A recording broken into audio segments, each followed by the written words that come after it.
Israeli Prime Minister Benjamin Netanyahu just addressed the United Nations General Assembly, where scores of delegates walked out in protest. Netanyahu defending his country's war against Hamas in Gaza, despite the suffering of some innocent Palestinians. The final elements, the final remnants of Hamas are holed up in Gaza City. They vow to repeat the atrocities of October 7th again and again and again, no matter how diminished their forces.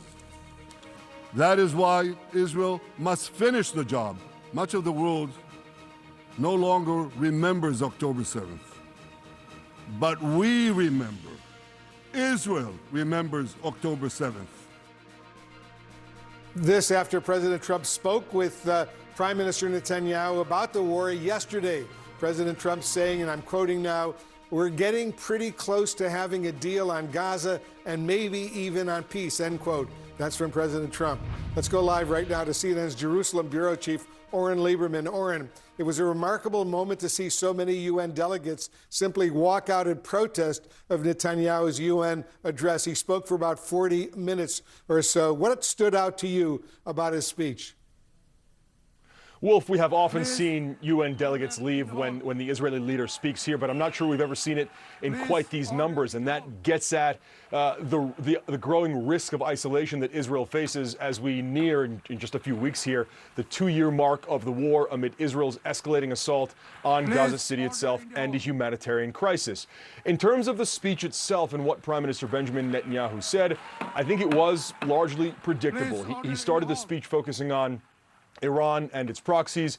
He, of course, talked about October 7th and accused world leaders and others of forgetting or not remembering what happened on October 7th. He vowed Israel would not do that and was unapologetic about Israel pursuing its goal of the complete destruction of Hamas in Gaza. He made no reference to any imminent or potential end of the war anytime soon, which is why President Donald Trump's quote that you read right before is an interesting one.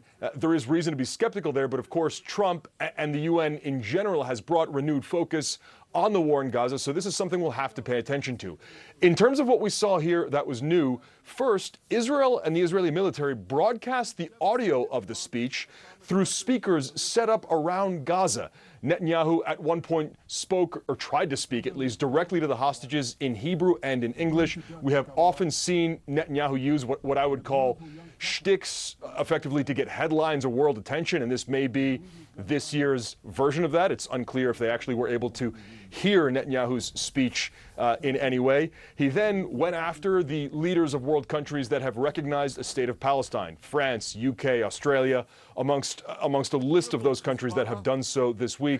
He said they had, quote, buckled and caved under the pressure of what he described as biased media coverage, extremist Islamist minorities, and he expressed what we've seen not only from him but from other Israeli officials, which was blatant anger at these countries for doing so, accusing these countries of rewarding Hamas and rewarding terrorism, even though, for example, France has made it clear that Hamas must disarm and can have no role in the future governance of Gaza.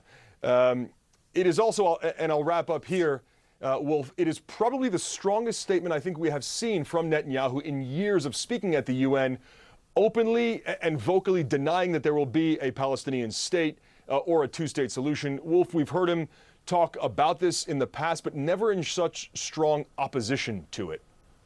Yeah, he was very, very forceful on that issue. Oren Lieberman in Jerusalem, thank you very much for that update.